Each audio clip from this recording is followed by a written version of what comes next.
The way artificial intelligence is shaping our whole world is amazing and mind-boggling. In the field of education, in the field of technology, in every area of human life, the artificial intelligence is really changing the narrative and is sweeping across the entire globe. Shouldn't there be a concern? Of course, there are concerns. There are concerns in the field of academia, wondering what is the implication of this even to learning, to innovation, to invention. Globally, universities are responding with guidelines. For example, some UK and US institutions require students to declare AI use in their work. UNESCO has even published recommendations on AI in education.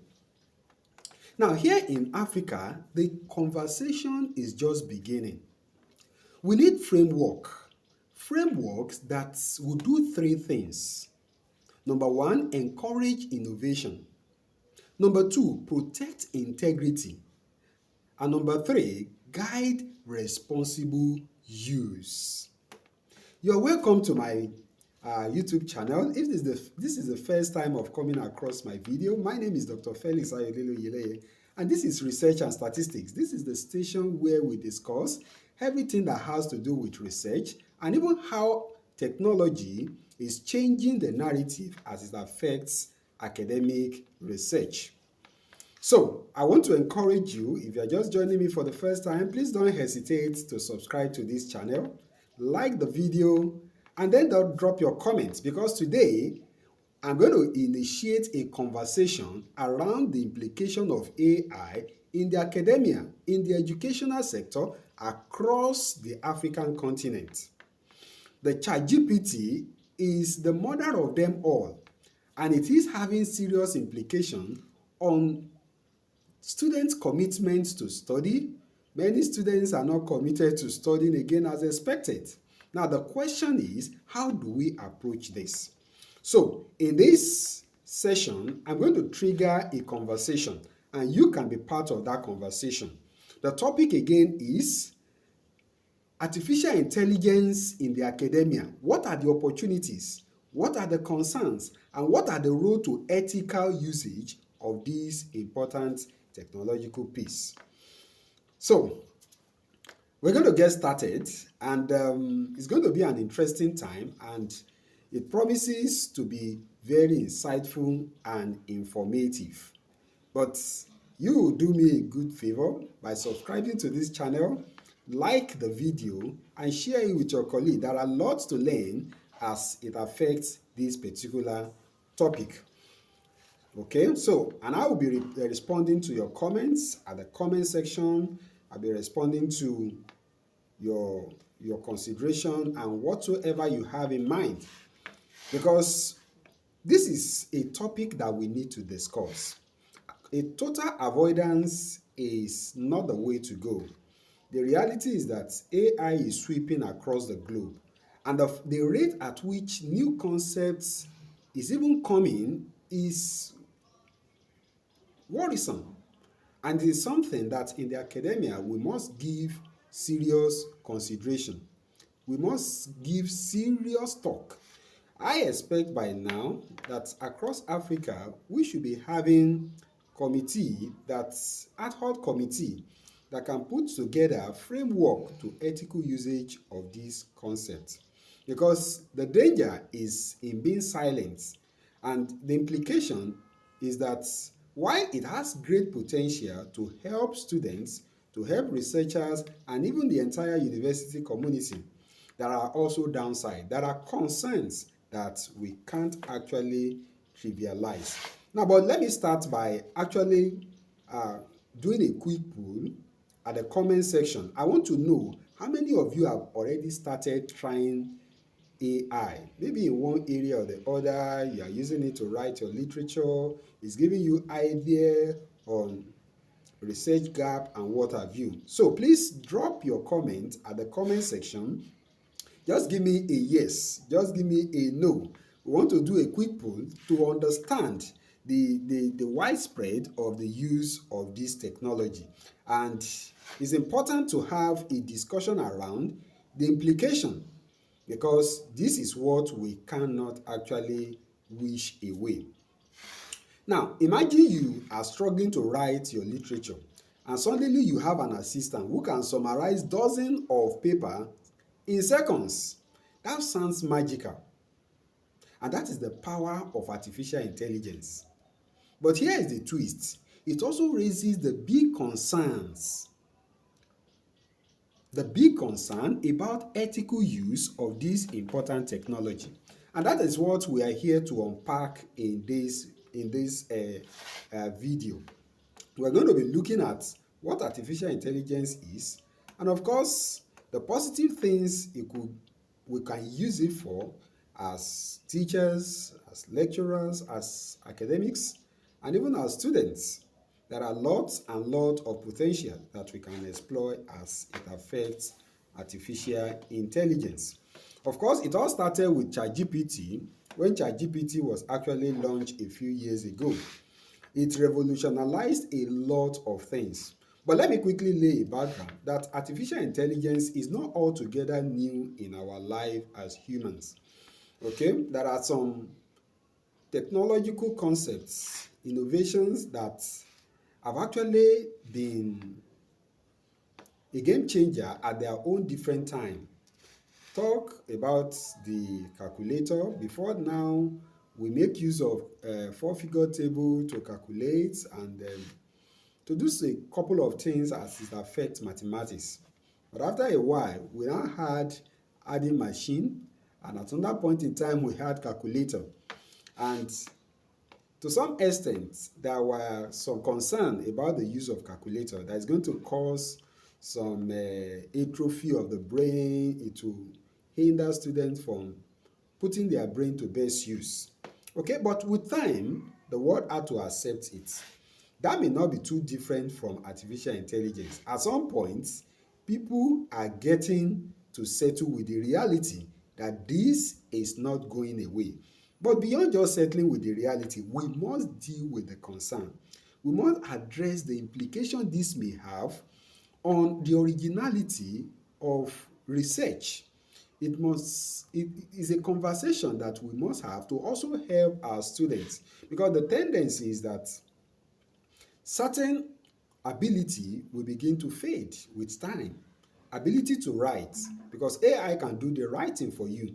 Ability to think, AI can do the thinking for you.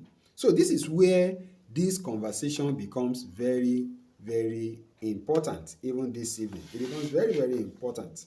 So, knowledge is actually power. The more we know, the more we have understanding of how things can be better done, the better we can evolve even as human. But whatever technology we want to embrace to actually increase knowledge must be guided by certain measure of ethics because of the associated danger in mishandling such technological concepts. And that is exactly what we are discussing this evening. But in the first place, let's talk about the opportunities in academics and research use in terms of AI. Okay, I have mentioned the fact that it aids our research efficiency. It can help to summarize journal article, generate outlines for theses, for chapters within few seconds. You can even use it to brainstorm research questions and all that. How about language and clarity? For students who are actually struggling with academic, maybe with academic English, ability to write, AI can actually help to refine your grammar and even improve expression. But of course, the beauty of AI is that it's not just giving it to you, you are also learning in the process of engaging the machine. Okay? So, but the challenge now is somebody can actually make use of this technology without actually learning in actual facts. You can make use of this technology without availing yourself what can actually improve you or add value to you, and that is where the concern comes in. Now, what other benefit can we talk about? We talk about teaching support. Lecturer can use AI to generate their lecture notes, quizzes, case study, tailored towards their own niche. Okay? You can use AI to plan your curriculum, to plan your lecture plan and all that. Because this technology has proven to be very, very versatile in helping you to brainstorm what you cannot achieve or what may take you maybe a couple of days. With AI, you can achieve it within few minutes. Now, it is a tool that can actually help us, but the tendency is the misuse. And that is why this conversation is very important. We can't keep quiet while AI take over everywhere without guiding it in how we can actually make use of it to upscale, of course. So another benefit rather that can accrue from AI is idea generation. It can help you to brainstorm on research gap. But in some of my previous video, I mentioned that anything you get from AI, you must feed it back to AI to be sure that it has generated authentic information. Okay, because AI is evolving. Okay, so the possibility of inaccurate information also abounds. But for most parts, if you get something like 10 from AI, you can rest assured that at least 6 of that information is actually correct. But to be safe, it is better to be sorry. So you may need to get information from AI and then feed it into the internet to be sure to verify such information. So it helps in idea generation, no doubt. ChatGPT can suggest different approaches that you can actually use, maybe even for your survey of case study, exploratory study, epidemiological study, or even experimental work. AI can address different areas. Okay, now the last point I will mention as far as benefit is presentation help. Wow, there are beautiful AI platforms where you can take your idea to and it will create a presentation in seconds for you.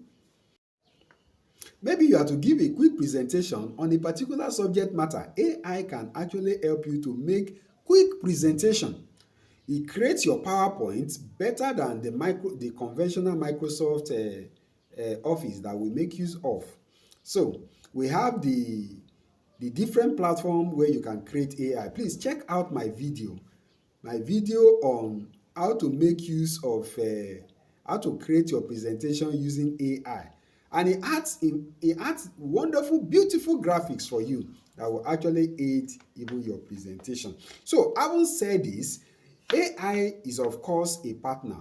Okay, we should think of it as a research partner and a kind of research partner that is always available, is always awake, but not always correct. It's not always correct. So that is why you need to fact check. Any information you think you are getting from AI, you must ensure you fact check them before you make use of them. Now let's flip the coin a little bit. Universities worldwide, including Nigeria, other African countries, are raising valid concern concerning AI. Very valid concern. What is the implication of this? Starting from the area of plagiarism and academic integrity. So people do what we call mindless copying from ChatGPT without credit, and that risks the problem of plagiarism. University, of course, will not accept any work that is not truly yours as a student or even as a researcher. So the issue of plagiarism and integrity has become a serious concern. We now have AI platform that can easily bypass even the Turnitin, the best of Turnitin. That is how serious the issue is. And that is why it is important we have a discussion around this. Institutions are supposed to come up with committees, technocrats, scholars that will come together and design a framework. This is already happening in other parts of the world, in Europe, in America. They are already coming up with structures, guidelines, framework for ethical usage of AI. AI is not what we can wish away, okay? But this is something we must manage the adverse implication of it, even in the academia. Now, another important concern is the, the hallucinated references that can come out from AI. Sometimes you have fabricated citations that you can see AI creating authors and journals that don't actually exist. It happens, it's a reality. So, but the question is, how do we manage this? Okay? How can we exploit the benefits without abusing the benefits? Okay? So, and that is why it's important. While it is open for use in the academia and for students, you must fact check anything you get, even from AI. Now, one important concern, which is really one area that bothers a lot of scholars today, is the tendency for over-reliance on AI. If students begin to depend so much on AI, critical thinking may become weakened. Okay? People no longer give thought to any idea. During the time of my high school program, we learn how to write, essay writing, writing application to get a job, how to write and all that. Even reading skill were being developed. But with AI, the reading culture is gradually dying. And this is a serious concern. The reading culture is dying. So, how do we manage this reality? It's a challenge and it's a serious concern that we cannot trifle with. Okay? How about the ethical dilemma? The ethical dilemma, whoever owns AI content. You see, AI does not have its own information. It only aggregates information that has been put online over the years. Okay? So, the question is, information you generate from AI, who do you attribute it to? That's another information. That's another concern. So there are a lot of concern as far as AI is. Okay? So, but we must have a discussion around this. Institutions should not be indifferent. Institutions should come together, should inaugurate or set up committee that will look into the implication of this. I expect that in Nigeria, the National University Commission should have a discussion around this. We should begin to look at the implication of this going forward. Why we need to improve our curriculum, we need to embrace the potentials, we need to address the concern as well. Very, very important. So, these are emerging challenges that comes with the attendant benefit of AI. We have of course also mentioned the issue of privacy and data security. AI can harness data, any information that is online, AI can harness it. So if you have any information online, oh, it is in the public domain. So that is why AI can generate information as long as that database has ever existed online. AI can pull it out.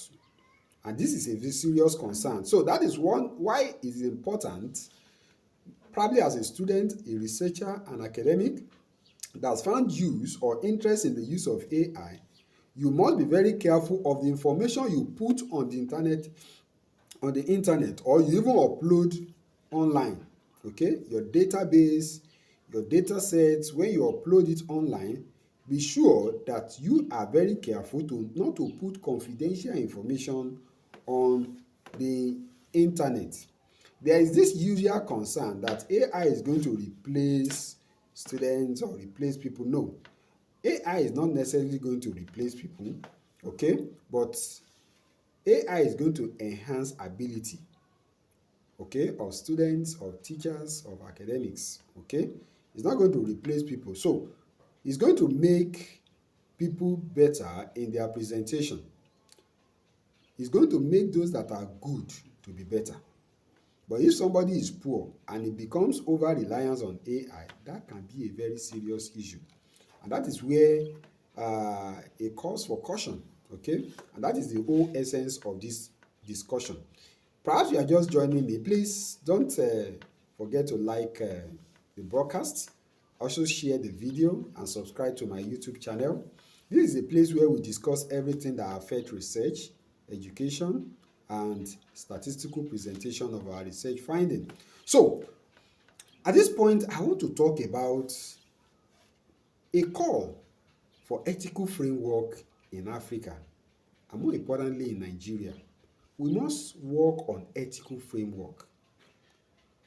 Okay, we can't deny the existence, neither can we avoid the use. One very unfortunate trend I have personally observed is that most academics are completely indifferent to the implication of AI. Some embrace they take the side of total avoidance. Meanwhile, the student we teach, our students, have been deeply immersed in the use of AI. So, we can't have an academic community where the teachers are ignorant and the students are a step ahead of them. So, number one, we must avail ourselves as teachers at any cadre, teachers at the high school, teachers at the university, or even researchers. We must avail ourselves information as to the working of this. You cannot manage something that you don't know about. If you are ignorant of a concept, you cannot set up an ethical framework for it. So, a large number is still very ignorant as to what AI is intended to achieve and some of the implications of this and how to even manage some of the challenges. Now, if we are going to be talking about ethical framework, we must design this around number one, transparency. Transparency, information that are generated from ChatGPT or any other AI platform should be declared. Now, and that comes to the subject of journal publication. To the best of my knowledge, journals have not started accepting AI content, AI as a referenceable source, because even content you get from AI, they have sources, okay? The content, they have their sources. So it's important when you make use of AI, you want to check what is the source of this information. If you check some of my video, an exhaustive live stream I did on the use of ChatGPT, one of the points I mentioned is that when you generate a content from AI, feed it back to AI and ask AI, give me the source of this particular content. And of course, it will produce it for you. Okay? So there must be transparency. The content we generate from AI must be clearly declared. Okay? The source of that particular content. Number two is verification. Okay?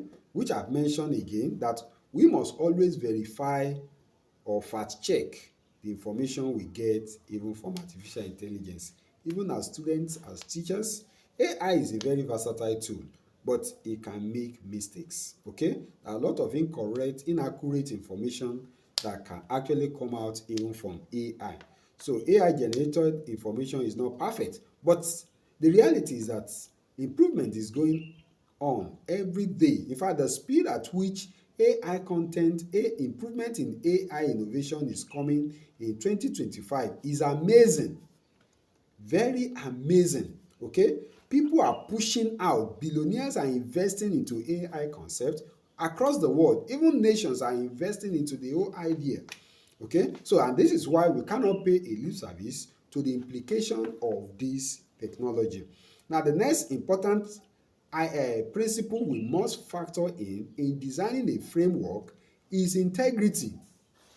That AI should only be to assist. So the question I will ask is that maybe you are listening to me, you are an academic, you are a lecturer, you are a teacher. How do you check if your student actually generated his content from AI? Of course, generating content from AI shouldn't be seen as a crime.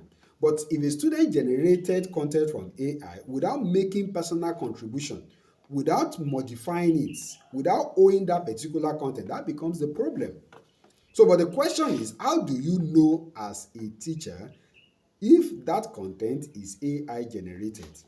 So it simply means as a teacher, as a lecturer in the university, You must be on the top of the game. You cannot control what you have not really availed yourself the knowledge of is working. Okay? And one way we can, of course, be doing this is to make use of our Microsoft Word. Microsoft Word has tracker. It has tracking feature that you can track if the extent of modification to a particular document. When you copy a document, let's say a student copied maybe an article from AI to submit to you. If you pick that document and put it in Microsoft Word can tell you the level of modification to that particular article. And this is very, very key in being able to guide our students into what? Into a responsible use of artificial intelligence. Now, the next one that should also be part of the principle that we must keep abreast when we design ethical framework is data protection. Okay?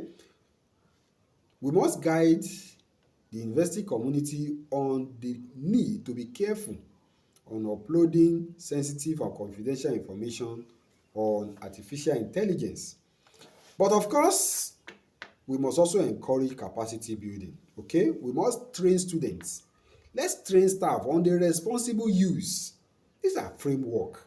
Okay? We must come up with seminars and workshops where we can train students on responsible use. If you are just joining me, please don't hesitate to drop your own view. What do you think about AI? What are your concerns? Okay? And how do you think those concerns can actually be managed? Okay? Because the issue is that artificial intelligence has come to stay. It's a moving train. You can't actually stop it. Nobody can actually stop it. But we can actually make the best use of this technology to scale up as researchers, as academics. It can help us to automate a lot of things, no doubt. The potential is endless, but the risks are undeniable. Okay? So we see artificial intelligence